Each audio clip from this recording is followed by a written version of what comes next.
Bonjour. Merci beaucoup de nous rejoindre. La maman de Lucas exprime sa colère et son indignation, c'est bien cela? Oui, et son effondrement surtout. Elle est effectivement très choquée de cette décision qui, malheureusement, ne permet pas de comprendre les situations qui sont vécues par Lucas non seulement, mais la plupart des victimes de harcèlement scolaire. Alors, qu'est-ce qui s'est passé au procès pour qu'on arrive à cette conclusion? Pourquoi ces quatre élèves, ces quatre mineurs, sont-ils relaxés selon vous? La Cour a fait une analyse juridique très stricte des éléments qui lui ont été soumis, considérant que les propos insultants, homophobes avaient bien été tenus par ces quatre jeunes adolescents de manière répétée, qu'ils présentaient un caractère blessant, injurieux, mais a considéré que la deuxième condition qui permet de caractériser le harcèlement scolaire n'était pas remplie, en ce que la preuve des effets de ces propos n'était pas rapportée sur la santé de Lucas qui ne serait pas altérée, malgré son geste fatal. C'est comme ça que l'écrit la Cour.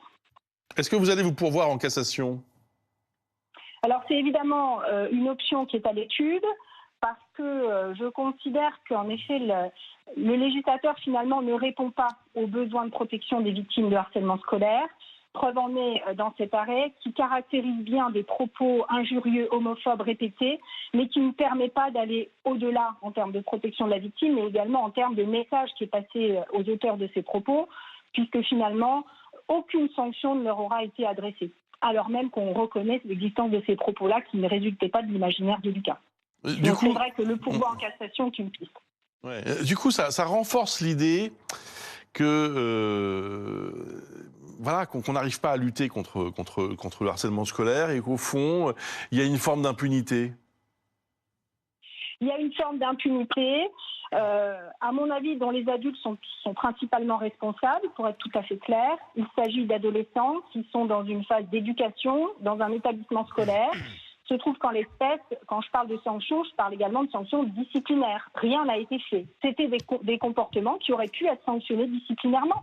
Je ne parle même pas de la voie pénale. Donc c'est vrai qu'on est dans une forme d'impunité et que le message qui est passé à ce que l'on peut qualifier comme étant des harceleurs, mais en l'espèce on ne peut pas le faire, une décision a été rendue, mais comme de jeunes adolescents qui se moquent de manière répétée, qui humilient, qui injurient à raison de l'orientation sexuelle, parce que c'est quand même ça qui s'est passé, que finalement c'est un blanc-seing qu'on leur signe, c'est un boulevard qu'on leur ouvre, il ne se passe rien. Il ne se passe rien parce que, effectivement, la loi pénale est d'interprétation stricte et que le lien de causalité entre la cause et les effets n'est pas établi avec certitude. Voilà, donc je pense quand même qu'il y a une vraie question qui est posée aux législateurs, une vraie question qui est posée à M. le ministre de l'Éducation sur l'efficacité de la loi et sur quels vont être les moyens mis en œuvre concrètement pour protéger les victimes de harcèlement scolaire, parce que c'est un cadre de commission d'infraction bien particulier. Merci maître, merci pour votre intervention.